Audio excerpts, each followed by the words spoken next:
Finding something to wear during pregnancy shouldn't feel frustrating, and with Armoire, it's actually fun.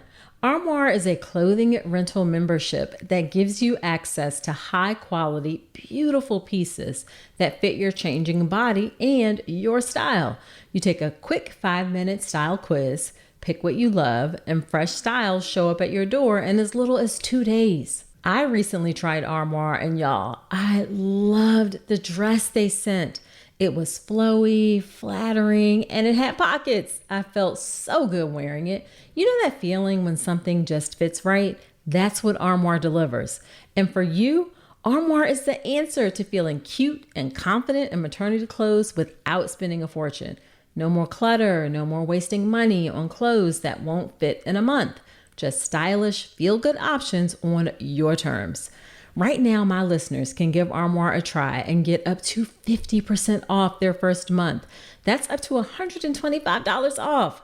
Just visit armoire.style/Dr. Nicole.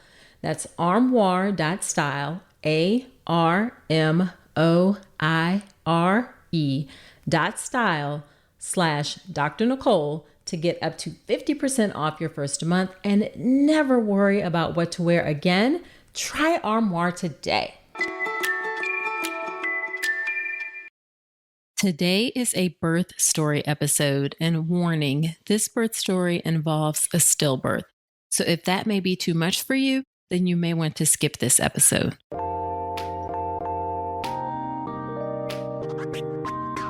Welcome to the All About Pregnancy and Birth podcast. I'm your host, Dr. Nicole Calloway Rankins, a board-certified OBGYN physician, certified integrative health coach, and creator of the Birth Preparation Course, an online childbirth education class that will leave you feeling knowledgeable, prepared, confident, and empowered going into your birth. Quick note, this podcast is for educational purposes only, and it's not a substitute for medical advice. See the full disclaimer at ncrcoaching.com/disclaimer. Hello, and welcome to another episode of the podcast, episode number 35. Thank you so much for being here today. Now, today's episode is a birth story episode, and it is a birth story from an exceptionally brave woman named Tomeka Isaac. Tomeka and her husband, Brandon, experienced a devastating stillbirth with their son, Jace. And Tomeka is coming on to share her birth story as a means of finding purpose through their very deep pain. Tomeka and Brandon have also founded Jace's Journey, which is a nonprofit organization that is passionately working towards eliminating the disparities in Black maternal health through education, advocacy, communication, and community engagement. Now, this is a longer episode, but it is worth every single minute. So we are going to go ahead and get right into it with Tomeka's birth story. Hey, Tomeka, thank you so much for coming on the podcast and talking about what I know is a very difficult story.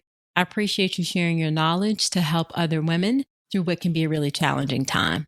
Thank you for having me. And like I said, thank you for having a platform for the discussion, because I think a lot of what I've learned since our situation is that a lot of people don't talk about what can go wrong when it doesn't always turn out the way we expect it. So I thank you for, allowing me to actually share my story in the hopes of actually helping someone else share their story, and to know that there are other people out there that they can connect with and maybe help them heal. Yeah, exactly. So why don't you start off just by telling us a little bit about yourself? I am born and raised in North Carolina, kind of been here my whole life. I work in compliance, so I am a compliance officer, actually transitioning jobs right now. Funny enough, I was actually a theater major undergrad. Interesting. I love to shop. I love shoes and blazers and handbags. I love people. I laugh a lot. And I'm just I'm a very chill person. I love movies and stuff like that. But overall, I'm just real chill. Alrighty. And what about your husband, your family? My husband, I met him like 10 years ago. Oh, wow. Actually, it's a little longer than that. We've been together a total of 6 years. We were married almost 4 years ago. And I tell people, like, when we first met, he was like that typical boy that had a crush, like every time I see him, he would like put me in like a headlock or some weirdness, like some weirdness. Right. And he always like looks at me with the side eye when I say, and then he finally grew up. So about 6 years ago, he grew up and we actually started dating and got married. Like I said, a little under 4 years ago. Okay. Awesome. Awesome. So let's talk about your pregnancy and the birth of baby Jace. Is that how you say it? Yes, it's Jace. Baby Jace. So how about we start with, what was your prenatal care? So we found out I was pregnant in October of 2017. We had been trying probably about almost 2 years at that point. So I am at right now 42. So at that point, when we first got married, we were kind of going to wait, like, oh, let's be married for a little bit first. And then I'm like, I was 39. So I was like, let's just go ahead. So we started trying. We actually tried for a year with, no luck. So I went to my OB, because I had gynecology every year, get a pap smear and all that stuff. So I just went to him and we talked a little bit about it, and he ran some tests and he was like, well, your egg count is low. Maybe you should consider in vitro. So I kind of scheduled an appointment with them and then the chronologist, and we went to the appointment and I got some blood work done, but there was just something about that to me that didn't feel right. So I just got the blood work done. They did the genetic testing and stuff like that, but I never really went back to actually get in vitro. We just continued to try. And then we finally, in October, found out we were pregnant with Jace. And it's so funny because he didn't believe me. I mean, and it's so weird because I had like made like a onesie that I got from Target, I think. And I just put baby Isaac, ironed like some letters on. I put baby Isaac on it. And I had taken 2 pregnancy tests at that point because he had to work that day. So I put him in a little box and put it, the pregnancy test like in a Ziploc bag and stuff like that. And I wrote like, how you can go online and figure out like what the due date is and when you're going to hit the 3rd trimester and all that stuff. So I wrote all the information in a card and gave it to him. And he's looking at me like, are you serious? I'm like, I would never play this joke on you. Right. We were super excited and I hadn't had any morning sickness. The only reason why I knew I was pregnant was because my cycle didn't start. And my pregnancy was amazing. Like, he was an amazing baby to carry. Like, no morning sickness. I didn't really gain a lot of weight. He did normal stuff. I didn't have any crazy cravings or anything like that. At that point, I assumed my prenatal care was fine. Again, I'm a very chill person. So it's kind of like I've been going to my doctor for years. I didn't have a reason not to trust the process. I didn't know exactly what the process was and what was required. So I didn't know what I didn't know. Gotcha. And early on, they told me that I was high risk because of my age. And he put me on a low dose of baby aspirin to help prevent me from getting preeclampsia.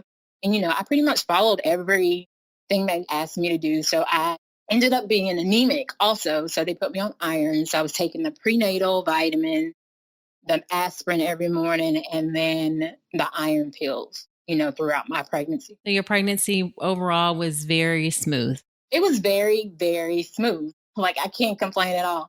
Did you have an opportunity to even start thinking about getting ready for birth? Had you done anything to prepare for that at all, or? No, like, I didn't really have a plan. I was just kind of like waiting on nature to kind of take its course. They did say, because of my age, that they would probably induce me at, I think it was 37 weeks, just because they were saying the longer we go because of my age, the more risk there was to the baby. Let's talk about something most pregnant women aren't getting enough of: omega-3 DHA. The recommendation is over 200 milligrams a day, but less than 5% of pregnant women in the U.S. meet that. That's one of the reasons I love Ritual's Essential Prenatal. It has 350 milligrams of vegan DHA, plus other key nutrients like methylated folate and choline to support baby's neural tube development. As an OBGYN, I appreciate that Ritual goes beyond the basics. The formula is science-backed, third-party tested for heavy metals and microbes, and every ingredient is traceable.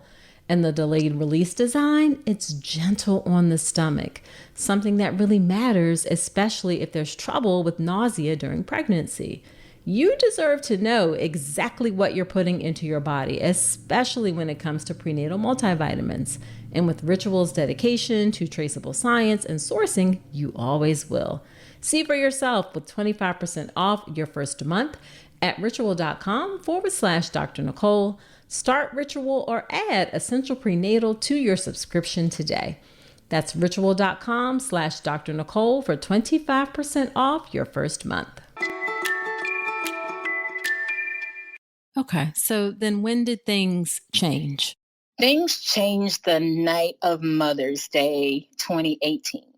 I woke up that night and my stomach hurt. So it felt more like, it didn't feel like a sharp pain. It felt more like a stomach ache. Okay, and how far along were you at that point? 35 weeks and about 3-4 days. I got up, it was like probably 3-4 o'clock in the morning. My husband knows specifically what time.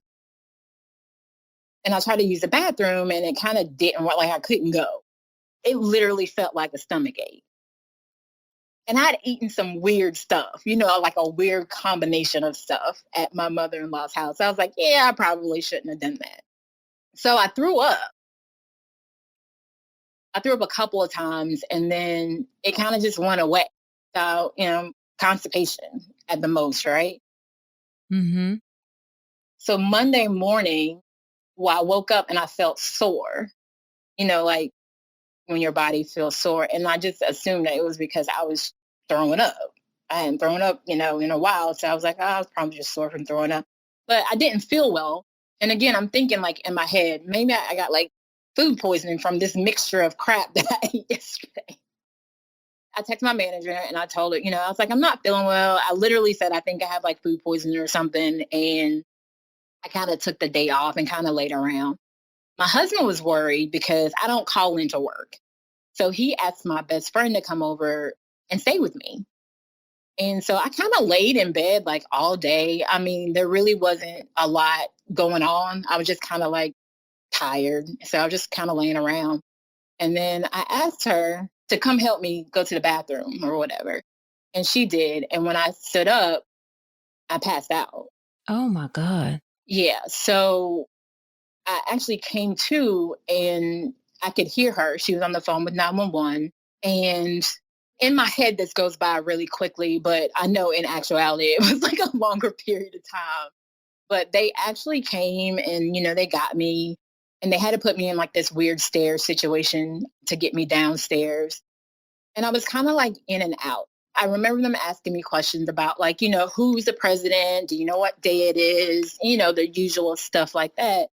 And they got me down. I went on the back of the ambulance. They rushed me to the closest ER, which is actually in North Carolina. So I got there. And, by the time I got there, a lot of my family members that live here were mostly friends, but, they're family.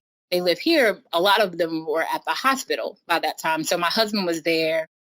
And I had been talking to my mom, like on the phone, like on and off, because my best friend, she was actually talking to my mother when I came to. And so she just gave me the phone and was telling my mom to, keep me awake, just keep talking to me or whatever. So we finally got, to the ER and my husband was there. And I remember being on the phone with my mother and I was like, they don't know what they're doing because they were like hooking me up to IVs and ultrasounds and all this stuff. And it just got really weird, like a lull kind of just went over the ER room. And I told her, I was like, I don't think they know what they're doing. So you weren't at a labor and delivery? No, they took me to the ER. Did that hospital have a labor and delivery? Yeah, they do. Well, then why? Okay, well, you know what? Keep telling your story. Yeah. Because usually, I mean, in my experience, if you're over a certain week's number of pregnant, you don't go to the ER. You pretty much go straight to labor and delivery. No, Okay. I was in the ER, and Okay. then they did the ultrasound, and that's when that kind of lull happened. And then somebody came in, and they were like, "We don't hear fetal heartbeat." And me and my husband were devastated. Like, we were like, "What are you talking about? Like, what do you mean?" And then she proceeds to tell me, "You have HELP syndrome."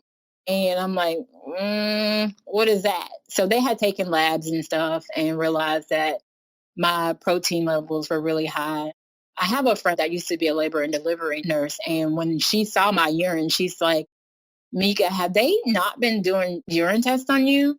And I was like, "No," because she saw that how dark it was. She was like, "It was almost black."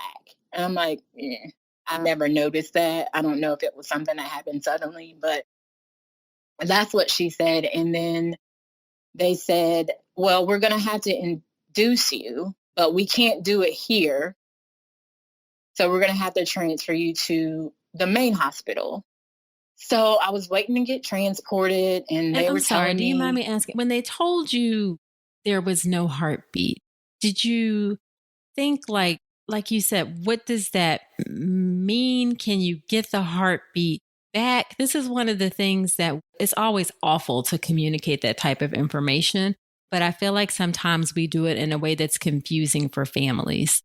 Did you feel confused by what was I going was on? confused that whole entire time. Mm, I was confused because, like I said, I felt like I think they were just trying to figure out how to tell us.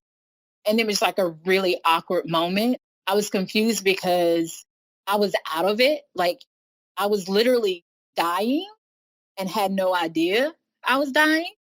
And then I just remembered hurting, like literally just hurting. And then I didn't ask any questions. It's just, I think in my head, I knew because of how awkward it was at that moment. So, no, I asked them, I was like, "Can I have a C-section?" Because I really didn't want to be induced. And then to have him not be alive, it right. was like, Yeah. I just felt like that was really cruel.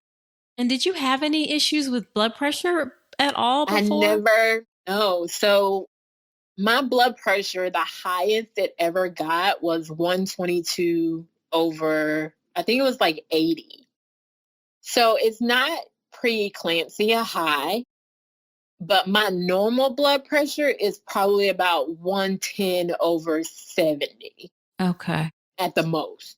Like my blood pressure is very normal, So you get there, you find out, unfortunately, that your baby has died and you have HELP syndrome. And let me just say, real quick, for which everybody, I have no idea what that is, right? what you have, right, and how serious that is. This is the most severe form of preeclampsia, where it affects your liver, it affects your platelets and your ability for your blood to clot. Sometimes it'll affect your kidneys. So all of a sudden, you're being told all of these things, and then they say they want to transfer you to another hospital. So I'm waiting, and this hospital wasn't the hospital I was actually supposed to deliver in. It was just the closest one. So when they were like, "Well, we need to transfer you," I said, "Well, can you transfer me to the hospital I'm supposed to deliver in? Because that's where my records are. That's where my doctors are and stuff like that." She called them, and all of this is really weird. Like, looking back, like the things that they were telling me, it's just really weird. So what they said was they didn't have anybody there to monitor my heart because my heart rate was like between 140, like Yeah, it was that's high. high. Yeah. Yeah, it was high and it kept going up and down. It was never normal, and it would not be normal for like 3 weeks after that.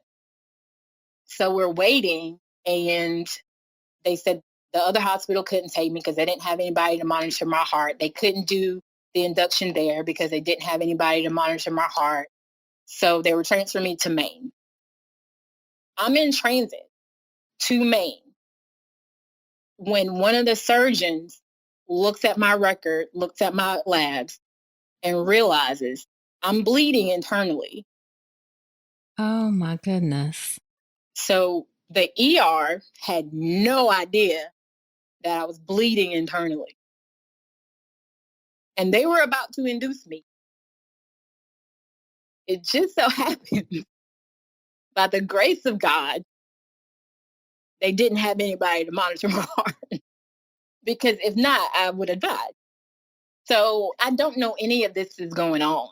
I'm in the ambulance at this point, on my way to Maine to be induced on the labor and delivery floor, when the call comes in that I have to go into emergency surgery as soon as I get there. When I get there, there's a room full of surgeons, literally TV room full of surgeons. It's like ER, Grey's Anatomy, House, all of that. And one of them says to me, "We're going to give you a C-section." And I remember being really confused again, because we had just had the conversation Mm-hmm. about not being able to do the C-section. Right. And at that point, they put me out. I'm unconscious. They cut me open. They get him out. I'm bleeding. There's a liter of blood in my abdomen. There's a hematoma on my liver that's the size of a softball, and they can't stop the bleeding. I had 2 surgeries. Hematoma, everybody, is a big blood clot on the liver. Yeah. And then you said you had 2 surgeries that night. So they opened me up. They took him out. So I had the C-section and then the exploratory surgery to figure out what was going on. And then that's when they found the hematoma, or the blood clot on my liver. And then they kept me open because they packed my abdomen with, I guess, what we would call sponges to try to stop the bleeding. And I almost coded, I think, and they had to do it again. So they had to go in twice that night to actually take the sponges out and put the sponges back in. Oh my gosh. Do you ever remember them saying something called DIC at No. all? Okay. It's when your blood doesn't clot properly. And it can happen with preeclampsia, where your blood just doesn't clot right and you can just bleed and bleed and bleed. No, I don't remember. Okay. No, Yeah, I no, don't no, remember yeah, him no, saying. it's not a big deal. So they took you back to the OR, did the packing. I'm sure you had gotten all kinds of transfusions and things by this Yeah, point. Mm-hmm. yeah, there's lots of transfusions. I almost went into cardiac arrest once. And this is from my husband. Like, the details of the first 2 days of me being there, from that moment when she said C-section, I would not wake up completely until Wednesday. So that Monday, I didn't wake up until Wednesday. And when I woke up, I didn't know anything about the first 2 days. All I knew was that Jace had died. And they said they were giving me a C-section. So I literally, a few times that night, apparently, almost died. And they really weren't sure if I was going to make it. So my whole family, of course, was brought in to the hospital. My mom lives in Tennessee, so she came and everybody was there. So I woke up Wednesday morning, and it was just really weird because I was, of course, swollen. I was intubated. I had mitts on. I was hooked up to every tube you could possibly think of. I had a wrap around my abdomen because I was still open. They still hadn't closed me up. And my mom, because Jace had been in my room the whole time, because they didn't know if I was going to wake up. And my family, they were able to visit with him and love on him and stuff like that. And she asked me if I wanted to hold him. And I said, well, I shook my head yes, because again, I'm intubated and I can't talk. And they were able to take the mitts off because I think like the nurses were like trying to get him out of the room because he had been in the room so long, and it was kind of like a really rushy situation. So I can't see, right? So I wear contacts, medically necessary contacts, and I didn't have those on. I didn't have my glasses. So I'm like playing charades with my family, trying to get them to understand that I can't see. So even if I held them, I can't see right now. So my best friend actually had my glasses. So I had to borrow Brandon, who's my husband. I had to borrow his glasses. And I think I held him maybe, I don't even know. It was a very brief period of time. It was just like, for me, like after all that, we went through, and that moment is the hardest because I feel like it was stolen from me because I didn't get to say anything. I couldn't say anything. I couldn't really see him. And it was so rushed and so confusing because, of course, I'm just waking up and they're trying to get him out of the room. And my mom is, trying to do her best to like hold herself together. Oh my God, that is so hard. And I'm sorry. No, And that's just to okay. I'm like, sorry. it's okay. Just to know, like, on the other side of it, like, it could have been avoided. Like, we didn't have to be in that situation that they put me in to where I didn't get to say goodbye to my son and completely changed my life, Right. you know, because I stayed in the hospital. Like, I was in ICU for, I think, about 10 days. I moved around a few times because they were trying to regulate my heart rate, which would not regulate. They had cut me open. So I think they finally closed me up maybe on Saturday for sure. But they had to also install mesh because they cut me so deep. I had that point had a hernia, which I still have. So I was in the hospital from May 14th until June 1st. They released me June 1st, and I had a fever.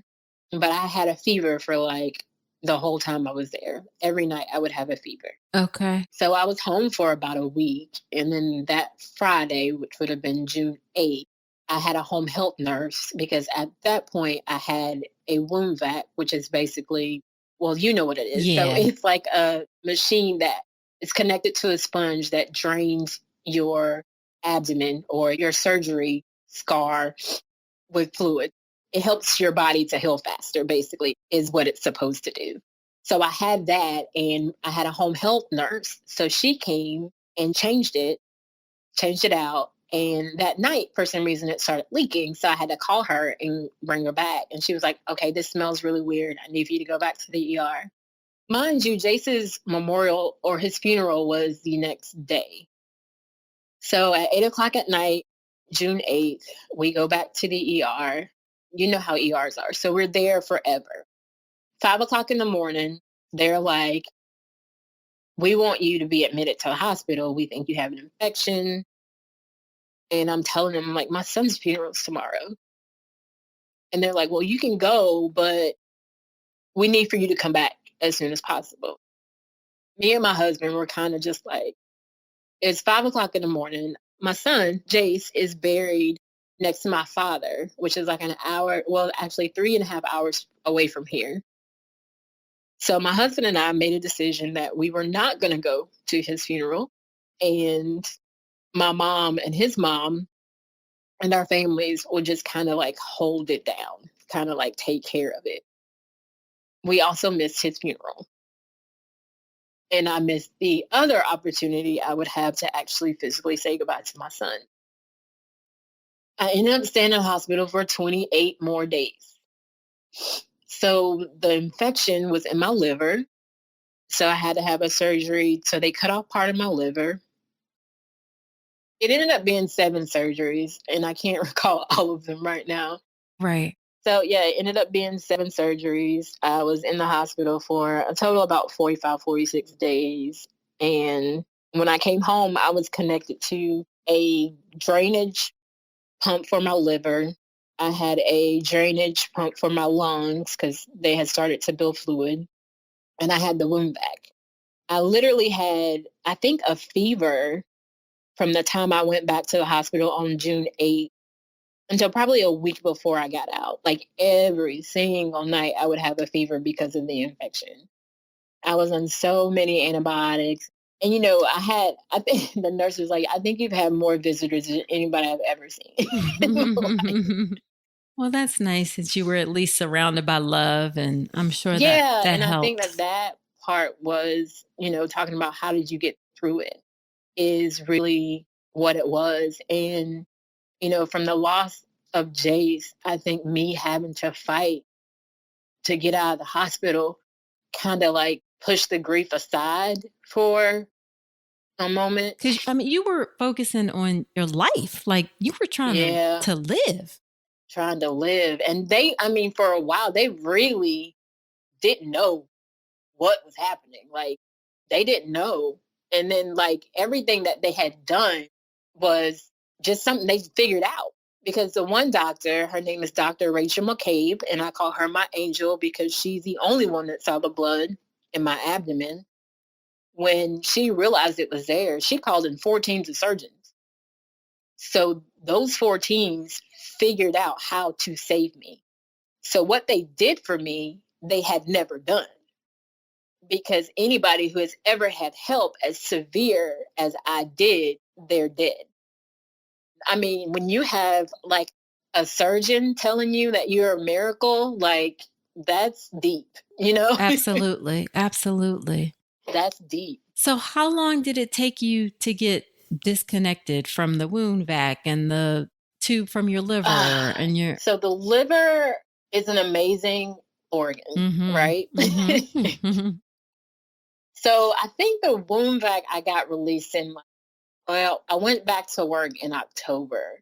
So probably, no, wait, I think it was August because my cousin got married in August and I was able to go to her wedding. And so I think it was August that I got released from the wound vac. And then I think I got cleared from the liver in August too. No, that maybe have been September. But I literally still have a small hole right now that because they cut me so deep it's still taken a very long time for it to heal. And where it sits is like right where my bra hits. Because I would try to like not cover it to get it some air. Right. Because in my head it needed air. And I think my bra would hit it and kind of open it back up. So it literally still is a very tiny hole that's like right at the flesh level that is still trying to like close over. I actually have multiple hernias, so I can literally feel my bowels because I don't have abs because they cut my abs and moved them to the side. So I will have to have another surgery to get mesh to place over to fix the hernias. So I'm still like healing, like my body's still healing.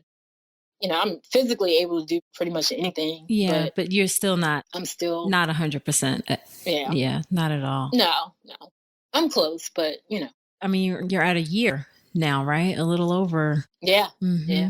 Mm-hmm. Like I got out of the hospital July 5th of last year. Okay. So yeah, right So at a like year. at this moment, I was still in the hospital. Mm-hmm. Yep. Oh my goodness. Now, did you have a chance to talk with your doctor after all of this? Never. Nope. Was that by choice or you just didn't want to go back to him or? No, I didn't want to go back to them. Okay. When I left the hospital, I went and I looked at my records because a lot of people, whenever they realized what happened to me, they were really shocked. I didn't really understand why everybody was so shocked because I guess I didn't know enough about all of it. I thought it was just like a one off. I don't know. I didn't know what happened. I didn't know how it happened. I didn't know why it happened. I didn't know what happened. Even like people were telling my mom, she's like, they really should have caught that. Like they should have caught something. So just to give you a little bit of insight, on May 4th, because I was at the point where I was going to the doctor every week. May 4th, they said he was measuring small. And they sent me to get an ultrasound. And they didn't really say anything about the ultrasound, but they didn't seem like there was a problem. Like it didn't seem like anything was wrong. Well, actually, you know what? They couldn't see the flow of the umbilical cord. It was blocked, according to my records. So the next week was May 10th. And I went back to the doctor and they said he failed a non-stress test. So they sent me to get another ultrasound at maternal fetal medicine. On May 14th, Jace was dead. Did you ever feel like his movement decreased or anything? Or was there anything? I didn't. You said you didn't feel well, but. Yeah, it didn't, because he was moving Sunday night or Sunday before, I got sick. And I didn't notice that it was like different. Right. You know what I mean? Right. He was moving fine to me. I wasn't counting kicks. I probably should have been, but hindsight's 2020. Yeah, no. But it wasn't that you felt anything different. No, I didn't until, my stomach started hurting. And then looking at, the way people describe like health pain, it didn't feel like pain. It felt like I just needed to use the bathroom. Yeah. I don't know, but they didn't test me for anything. So the last urine sample they gave me was in November, which was my second appointment. They did blood work on March 22nd, which was the first day of my third trimester. And that was it. My whole pregnancy. My blood platelet count was like 114,000 when I got to the ER. Right. Which is definitely low. Yeah. Obviously, I don't have your records and I can't second guess or, anything that happened. But it sounds like you're saying that they hadn't checked your urine at any of your visits, except for you said. They did the verification of pregnancy and then that was it. But you have been getting your blood pressure checked at every visit, I presume. Yeah, they checked my blood pressure. But I was also high risk. So. Right. It's just kind of weird. This is so heartbreaking, of course. And it's also one of the things that I'm feeling, I'll just give you my perspective as an OBGYN, is that preeclampsia can develop so quickly, which is why we're very fearful of it when things do happen. It can be very difficult to know kind of what's going on. Obviously, I can't second guess and see whether or not anything could have been done differently, or even if I can honestly say that even if I had checked your protein and your protein was a little, I don't know, with the other stuff going on though, with the ultrasound, and I'm just thinking out loud and just wishing I could give you an answer or some understanding of what happened, because it's just so devastating. I've talked to people since, all this has happened, and I get exactly what you're saying. Like, if given the situation, if, my blood pressure wasn't high, which it wasn't, and you didn't check my urine, which was somehow not standard for me, but standard for everybody else. Yeah, that I don't understand. Maybe, it's just kind of like, I get it. I get it is possible that it developed so fast that they weren't able to catch it, but I'm in compliance. That's my life. So it's kind of like, it angers me that you tell me that I'm high risk for something. And medically, anything can happen, right? Like, you can apparently get preeclampsia and not have high blood pressure, right? So what are your other tests for this? That's the problem. Preeclampsia and is there's so obviously tricky. not enough known about it to dismiss a test, because of, certain circumstances or certain situations. You can't always account for one thing. I didn't have high blood pressure. Jace measured small. He also failed the stress test. For me, holistically, maybe let's do another test. She is high risk for preeclampsia. She is over the maternal age or multivita, that thing that tells you you're old. Yeah, multigravid. That awful word. Yes. Elderly multigravida. Yes. That's it. And I understand where you are, like, and you yourself admit you don't understand, right? But I understand your viewpoint. I understand how you're thinking about it. And I do too. I get it. But I also understand that there's a standard of care. Yeah. So if you tell one of your patients that they're high risk for something, it is your job to make sure you're testing them for that thing that they're high risk for. And yes, they were checking my blood pressure, but I can guarantee you I am not the first person to ever get preeclampsia and not have high blood pressure or health syndrome. And I know that because I'm in Facebook groups with a bunch of people who have had the same situation. It's very tricky being honest and giving you my perspective as an OBGYN, but I obviously see your perspective that you want to have known that in this particular situation that everything possible was done. And not saying that it would make you feel better necessarily, but maybe you could have a little more peace about it. I don't know if you felt Peace. if you felt like everything they had did been everything done. they possibly could do to prevent me and my son from what we went through. And you don't feel that way right now. And they can't say they did, though. Right. I agree. Yeah. They can't. They can't say they did. So has your doctor at all reached out to you to talk about? Nope. Never? Nope. Never contacted you? Nothing. Never. Have not heard from that practice. Because, you know, like a lot of practices these days have you go to different doctors because, oh, we don't know who you're gonna, who's gonna deliver your baby, so we want you to meet everyone. Right. So out of that practice, I probably went to like 5 of them. But my main OBGYN, the one I had normally gone to for regular pap smears and stuff like that, he had taken like a management role. So I'd only really seen him the first time, my very first appointment, and then I think like one other time. But no, I've not heard from the practice, him, or any of the other doctors in that practice. And they know. Right. So let me ask you this. Do you think it would have made you feel better if someone had reached out to talk to you about what happened from the practice? I don't think so. I think it would have been a really hard conversation I had. Okay. And I honestly never really expected them to reach out to me. And people have asked me that before. Like, you're not the first person to ask me that question, but I don't know. Like, I don't think it would have changed anything. This is just so heartbreaking. And again, you are phenomenally strong for coming on and being able to discuss what is obviously a very painful and difficult situation on so many levels. Let's be real. Pregnancy has you thinking about everything from what you eat to where you sleep. And if better sleep and a better planet are both on your list, let me put you on to Avocado Green Mattress. This Earth Month, I'm thinking about how small choices can have a huge impact. That's why I love Avocado. Their certified organic mattresses are made with non-toxic materials, built to last, and crafted in their own zero waste facility. Because quality is sustainability. The longer a mattress lasts, the less ends up in a landfill. And listen, they're not just about eco-friendly talk. They back it up.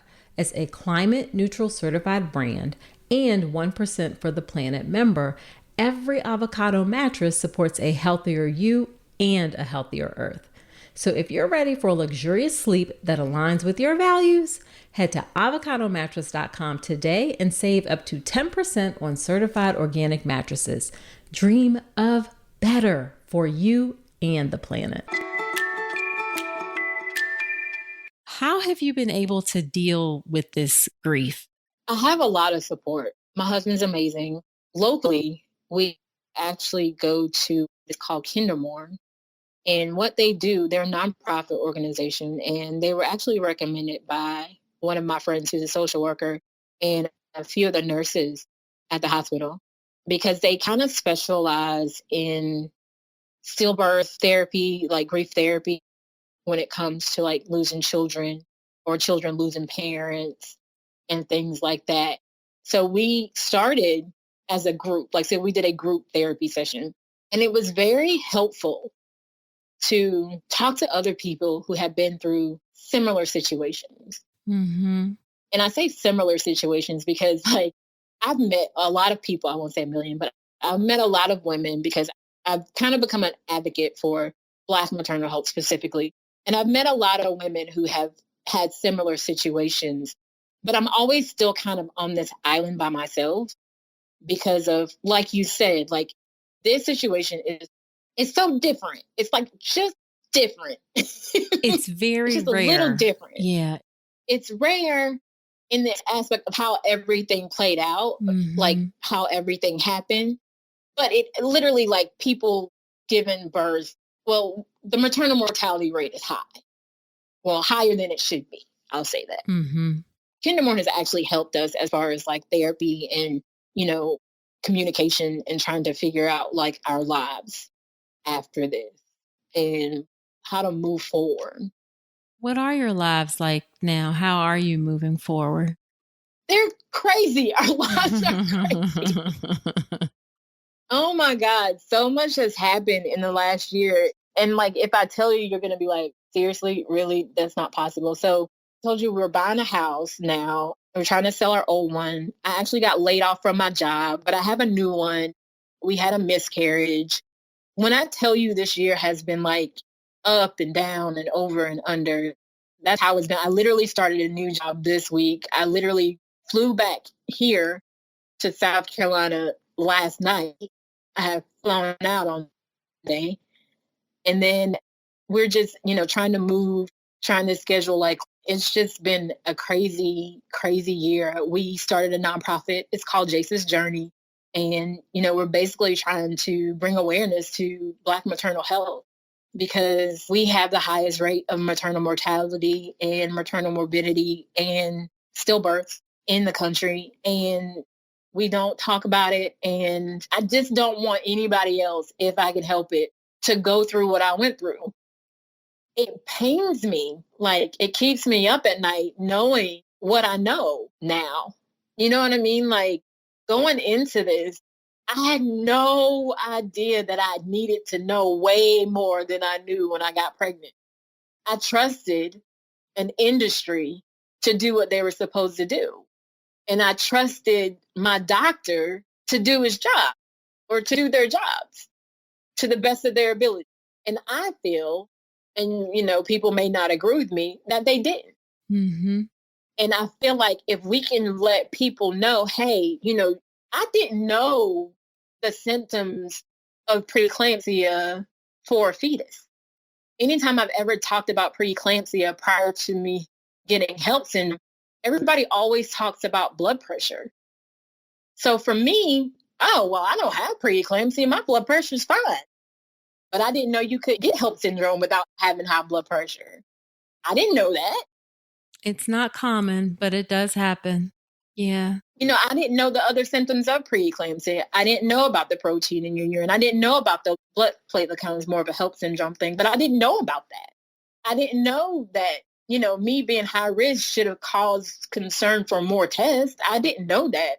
I hear exactly what you're saying, but I hope you're not beating yourself up about that because you're not expected to know that. And that's the thing. I wasn't expected to know, but I feel like we have to know now. You know what I mean? Yeah, or at least have some Because I basic feel like knowledge. if I'd have known more, I hope you don't think that it's really hard because please don't beat yourself up that, if you would have known something different, that there could have been a different outcome. I hope you don't feel that way and put that pressure on yourself at all because you were doing all the right things, all the right things.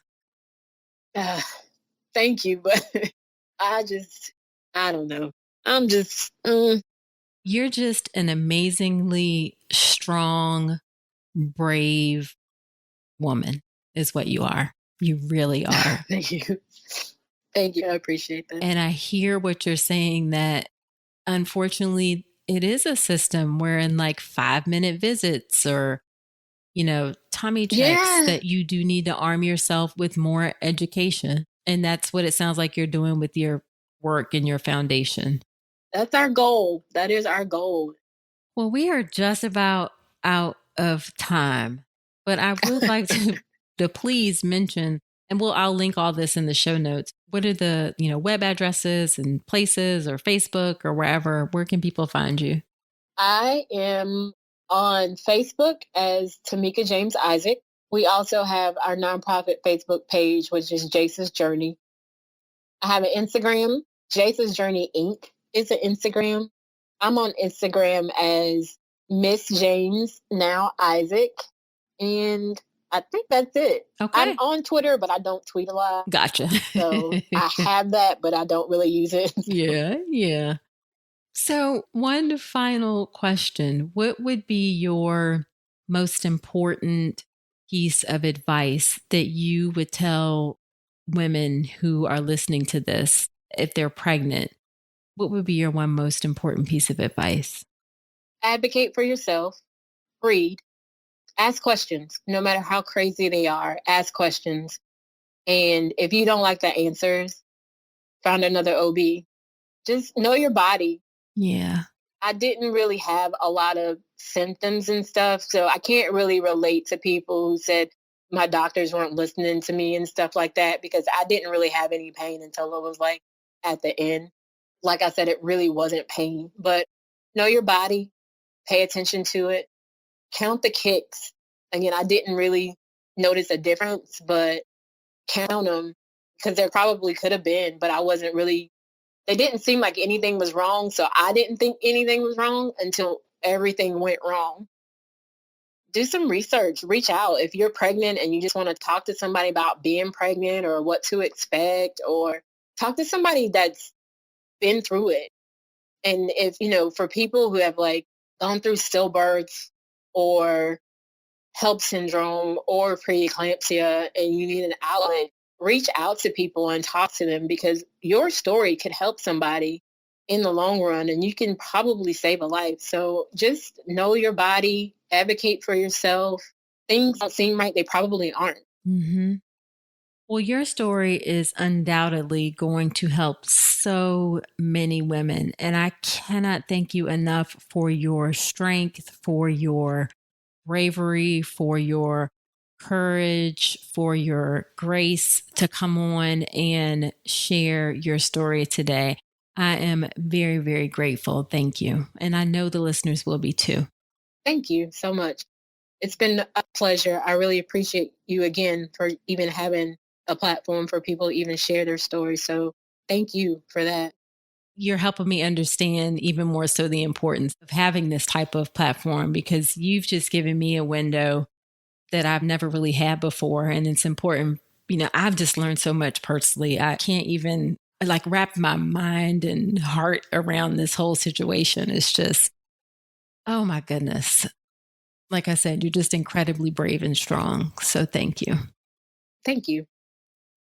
Well, we will stay in touch and I will link to all of that stuff that you talked about in the show notes. And please take care with everything with your move and the new things that are happening. Oh my gosh. So much stuff. Yes. Oh my gosh. And new job and all that stuff. Yeah. It's crazy. I'm telling you. Yeah. All right. Well, you take care. But thank you again. Okay. You take care, You too. Tomeka. Bye. Okay. Bye-bye. So obviously that was a very difficult story. And I am very grateful that Tomeka took some time to share her story with us. Tomeka is so strong. I actually talked to her for a bit after we recorded this conversation, and I really admire her so much. After the end of every episode, I do something called Nicole's Notes. And here are my notes for this episode. And really, it's just one thing that I want you to take away. And that is that this is not typical for preeclampsia. Most women who have preeclampsia do not go on to develop HELP syndrome, and most women who have preeclampsia do not have a stillbirth. Stillbirth itself actually is not very common. So I don't want you to walk away from this with that sense of overwhelming worry or fear that this is likely going to happen to you, because it's not. Unfortunately, bad things, however, do happen in pregnancy. Sometimes it's someone's fault and sometimes it's not. It's always incredibly difficult when this happens. But again, know that it's not common. And I am so thankful that Tomeka came on with us to share her very difficult story. And she's just so brave how she's trying to make the best out of her baby Jace's son's death. All right, so that is it for this episode of the podcast. Be sure to subscribe to the podcast in Apple Podcasts, that's formerly known as iTunes, or wherever you listen to podcasts. And I would really appreciate it if you'd leave a review in Apple Podcasts. It helps other women find my show and it helps the show to grow. Also, let me take a quick moment to remind you about my free online class, How to Make Your Birth Plan the Right Way. I do this class live, so not very frequently. You can register for it at ncrcoaching.com/register. That link will be in the show notes. Women love this class, and I know that you will enjoy it too. Now, next week on the podcast, I have another episode on preeclampsia. I actually have a maternal fetal medicine specialist who's going to come on and kind of really break down preeclampsia for us, what it is, what the risks are, and some ways to prevent it potentially. So come on back next week. And until then, I wish you a healthy and happy pregnancy and birth. Today's episode is brought to you by Women's Wellness Coaching by Dr. Nicole Calloway Rankins. Head to ncrcoaching.com to check out my free 1-hour mini course on how to make your birth plan, as well as my comprehensive online childbirth education class, the Birth Preparation Course. With over 8 hours of content and a private course community, the Birth Preparation Course will leave you knowledgeable, prepared, confident, and empowered going into your birth. Head to ncrcoaching.com to learn more.